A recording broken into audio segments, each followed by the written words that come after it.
Hora agora da nossa parceria exclusiva com o Bom Dia Mercado. A gente conversa com ele aqui agora, Théo Tacari, editor-chefe do BDM Online. Théo, muito bom dia para você. Atualiza para a gente o que vem por aí hoje na agenda da Rosa Riscala. Por ordem de encrenca, como diria você, Théo, bom dia. Bom dia, Débora. Eu diria que hoje as encrencas estão mais light, viu? Que Vamos bom. falar pelo que realmente interessa, né? O mercado doméstico deve ignorar um pouco aí o ruído político nessa quinta-feira, se concentrar as atenções aí na safra de balanços do segundo trimestre, né?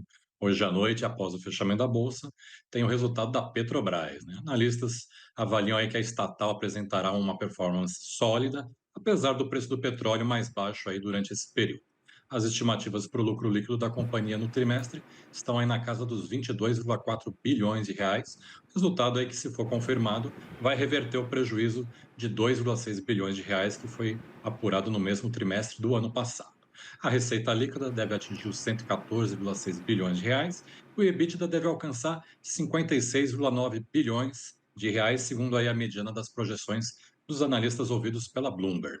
A expectativa também dos analistas é que o recuo no preço do petróleo do tipo Brent, nesse segundo trimestre, tenha seu impacto parcialmente compensado aí por melhores números de produção, que inclusive já foram antecipados no relatório da companhia no final de julho.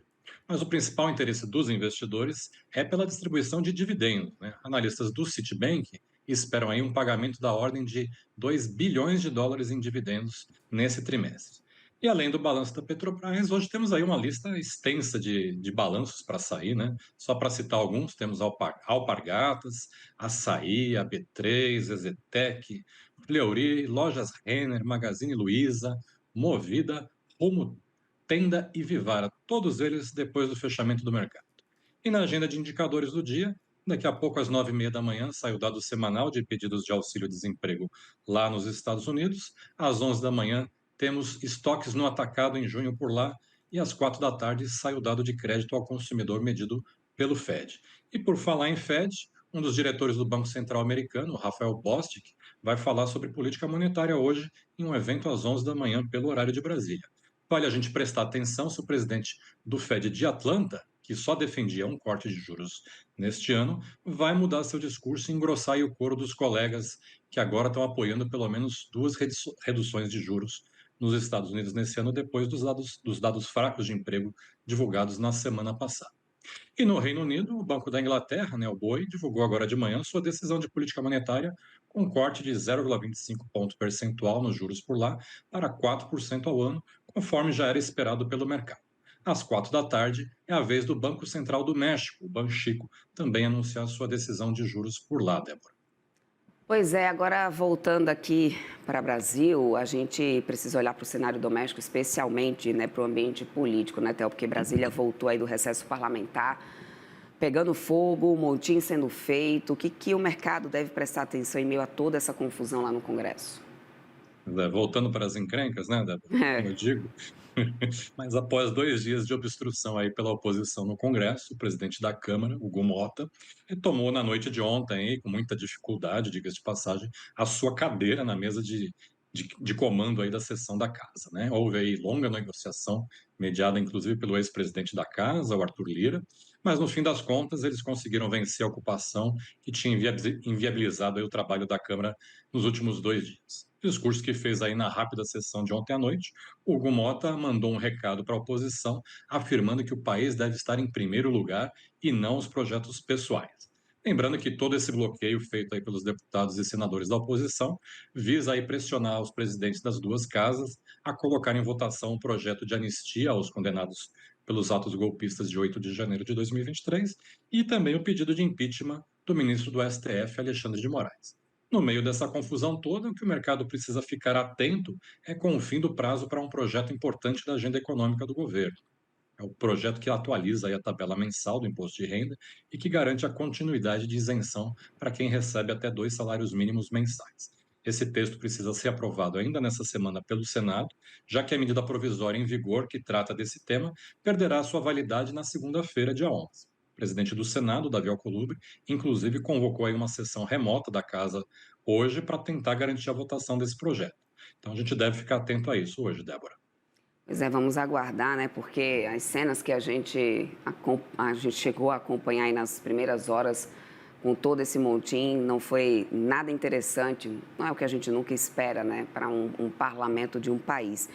Mas vamos lá, Theo, porque, olha, tem um outro foco aí de atenção em Brasília, que é o STF, depois aí desse ruído, né, que a gente teve de que Alexandre de Moraes poderia recuar da decisão da prisão domiciliar de Bolsonaro, inclusive muitas pontuações ali de que Alexandre de Moraes estaria isolado depois de que decretou essa prisão domiciliar. O STF não sinaliza muito isso, parece que mudou um pouco o cenário, né, Theo? Pois é, né? Eu diria que a Praça dos Três Poderes essa semana está bem agitada lá em Brasília, né, Débora? Primeiro, vale a gente destacar que a defesa do ex-presidente, Jair Bolsonaro, finalmente apresentou ontem à noite um recurso contra a prisão domiciliar decretada pelo ministro Alexandre de Moraes, né?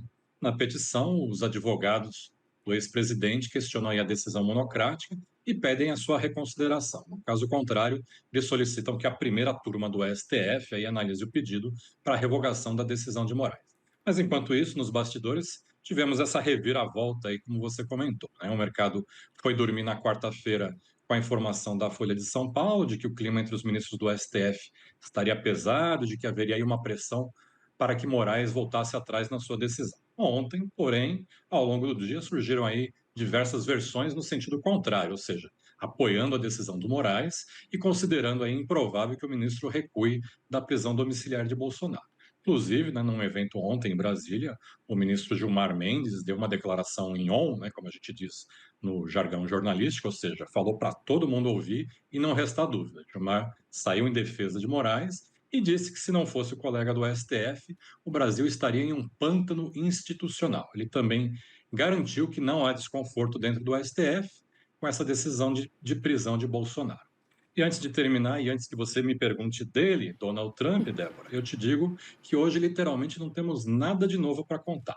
Tarifaço está valendo, não teve anúncio de plano de contingência, não teve reunião do ministro Fernando Haddad com o secretário do Tesouro americano Scott Bessent, que acabou ficando para a semana que vem. Também não teve telefonema do Lula para o Trump, muito menos do Trump para o Lula, Débora. Pois é, vamos aguardar então os próximos passos, meu querido. Muito obrigada pelas atualizações aí do dia. Ótima quinta-feira para você. Até amanhã. Até amanhã. Tchau, tchau. Até mais.